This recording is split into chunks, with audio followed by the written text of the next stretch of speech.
Welcome back to another video. Today I want to do a bit of a craft fair overview and recap from the craft fair that I did on the 23rd of November, I think it was. This was my most successful craft fair to date. It wasn't amazing, don't get me wrong, but it has definitely been better than all of the others. I'm going to share with you some pre-filmed content of the actual setup and what our stall looked like. I'm also going to share with you what I sold, and I'm also going to share with you some tips and tricks that I have learned from that craft fair, because I do find that every craft fair I go to, I learn something new or I want to tweak something in the next one. So join me as we go through the whole experience. If you are new to my channel, my name's Amy, and on this page we talk all things crafting, from crochet, sewing, yarn hauls, tips, tricks, and absolutely everything in between. If you are not new and you're a returning subscriber, thank you so much for clicking and joining me for another video. First up, I have got a bit of a cold, easily sound to my voice. It's been one of those like real low burning kind of colds. Like, it's not really coming to anything special, but it's just lingering and it's driving me crazy. But I knew I needed to get this video done and out so that I could share with you everything from the craft fair. So straight away, I'm just gonna let you go ahead and watch the pre-filmed content that I recorded. I'm not very good at recording at craft fairs, so I don't have too much, but it will give you an overview of the little bit of setup, and we'll show you what our stall looked like as well. So I will let that roll now.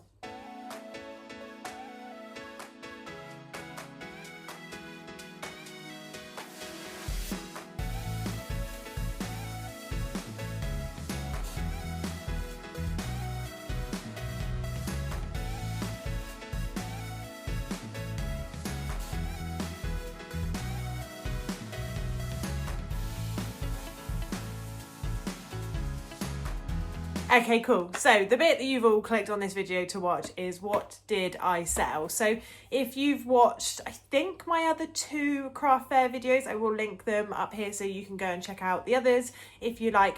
I haven't had a successful craft fair really. I would say the first one I did has been my other successful one, but that's because the Nans came and their family. So I'm not sure whether they bought the stuff just to be a typical Nan and be really lovely or what, but who knows.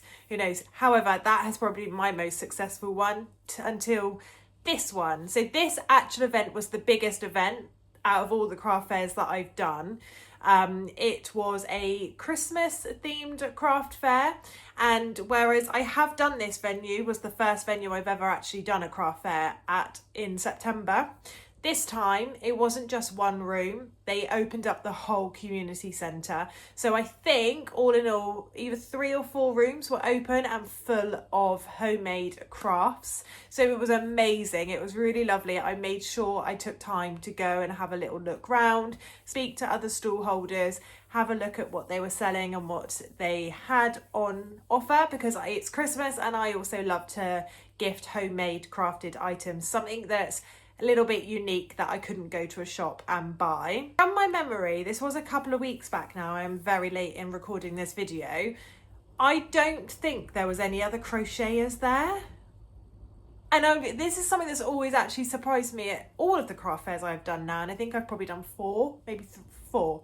I think I've done 4. I'm actually always very surprised at the lack of crochet, because I don't know whether that's because I'm quite absorbed in the community, so I see it on TikTok, I see it on Instagram, I see it on YouTube, but that's because that's the type of thing I like to watch and that's what I'm looking for. So I'd always assumed that actually there would be more crocheters or craft stalls selling crochet. I think there's actually very, very few, especially in my area anyway.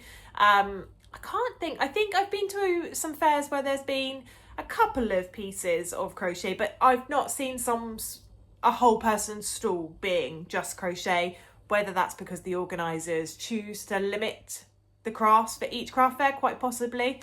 But yeah, it's always been something that has actually quite surprised me. So yeah, so it's always nice to be unique and stand out. We always get a lot of compliments for how our stall looks. the items that we have and how that they really stand out. So that's always really, really lovely. And that is just definitely credit to my mother-in-law.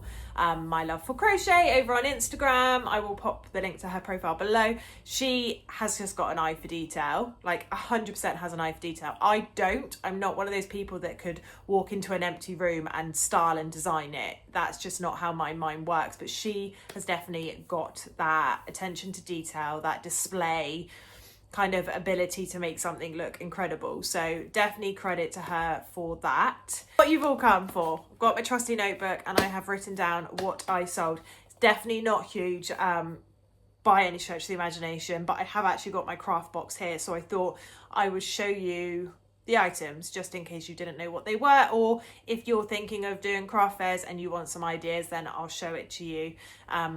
And then you can potentially look at creating something like this for your next craft event as well. So first up, and I would probably say this item is my quickest, easiest, cost-efficient item that I make, and it has been my bestseller. Over all the craft fairs I've done, and I haven't sold huge amounts at all, but this one item always grabs people's attention, always stops people and they always have a look at it and read it, and it is probably the thing that I've sold the most of by a long shot, and it is my pocket hugs. So these are my little pocket hugs.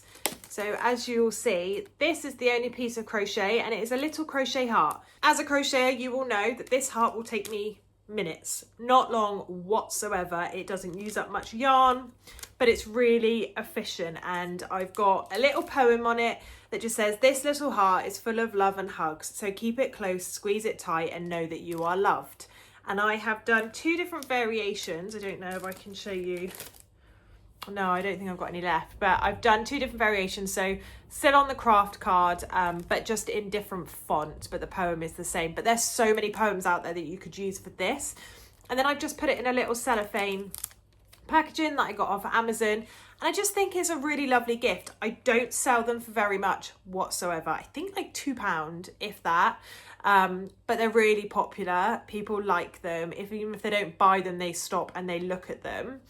One thing I will do, I think I won't be doing any more craft fairs this year, so it'll be next year, but I will probably look at doing different displays for them, I think. So change up the card, maybe have white card, do some colourful ones, or I don't know, I may even do a star and have a star poem. Not too sure, but I'm definitely going to enhance these. And I've just got a whole selection of all different colour hearts on this little card. I just think they're a really lovely thing. They're affordable, but they're also a really nice gift for a loved one as well. So they do really well, and I sold 4 of those. So really happy with that. Next up, I sold 2 of my wristlets. I love these. I have one on my own set of keys. They're really nice. They haven't done as well as I was hoping they would, but I think that's my fault, I think, because I don't display them very well at the craft fairs either. And one big tip I will give you all if you are doing craft fair, package your things up, because packaged items I find do so much better, because I think especially this time of year people are looking for Christmas gifts. So if they can grab something that's already wrapped, already lovely and displayed well, it sells a lot better. So I think I'm going to look at packaging for these for next year for sure. But I love them. I have loads of different fabric options. I have gold and silver hardware on them as well. And I sold 2 of these. The next thing I sold was a mug cozy, and I sell it around the mug. So for the craft fair that I am sharing with you now, I had them just solo on their own. And this is another reason I'm telling you to gift wrap your things, because the next craft market, my mother-in-law wrapped them in really lovely cellophane with a little bow around them. And they got so much more attention. So these are just, you see what I mean? Because if you've got things just like this on your table, or even around a mug, but then you've got this on the table, it catches your eye more, it looks a lot more presentable, and it's just a lovely gift. So I sold one mug cozy and would definitely recommend that you wrap it. So affordable. Grab a roll of cellophane from Amazon, cut it to size, wrap it and pop a little bit of ribbon around it. I have also done a Secret Santa for work this year, and I've actually grabbed one of my mug cozies. I've filled the mug with chocolate, little Christmas chocolates, and I've wrapped it back up again, and I just think that is such a lovely little gift. And then the next thing I sold, and the last thing I sold, was a head warmer. I'll pop a picture here because I don't actually have any left, but it's my head ear warmer and I love it. I use mine all the time, and I sold one of these. I actually thought these would do better than they have done. I think I've sold out over the course of the craft fairs that I've done, but I only had like 3 or 4. I didn't have too many of them at all. And I did quite neutrally colours. And I thought they would do better, but they didn't. But I was really pleased to sell one at this craft fair. So that's all I sold. I know that doesn't sound a lot, it isn't, but in comparison to the other craft fairs I've done, it was my most successful and I'm happy with it. Crochet is a hobby of mine. I'm going to crochet whether I sell stuff or not. So the selling piece is almost just like that little extra. It's just nice that someone likes my stuff to buy it. But it's not the end of the world. I just enjoy crocheting. I'm always going to crochet. I just gonna have to find more storage to save all of my items in because I got nowhere to put it. One other piece, my mother-in-law does craft fairs with me. She has different items, so I wanted to share with you some bits that she made that did really well. She did a similar concept to the mug cozy. She did a travel mug cozy, and I'll insert a little photo here for you. And she wrapped it really nice, and they practically all bar a couple, I think, sold over all of the craft fairs that we've done. They were really popular. People really liked them. They were lovely gifts, and a lot of people did say that they were Secret Santa presents, because I don't think you can go too wrong for a gift like that for a Secret Santa present. And then to have at your craft fairs, I think they're really good, and you can do different colours, different colour variations. You could wrap it with different bows. You could do all sorts.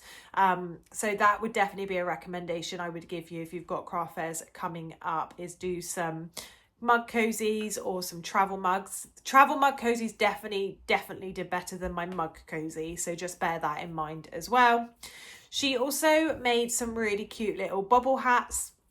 I'll see if I've got a photo and I will pop it up here if I do. They did well. People really liked those. I think she did a lot of children's ones, but adults were looking for their size too, which she didn't have. So that was another maybe thing for you to think about. Maybe you have a variety of sizes because adults love those things just as much. So yeah, I think that's my biggest tips would be package your items 100%. Gift wrap it, make it look presentable, make it look like a lovely little gift for someone. Definitely. My second thing is don't over prep.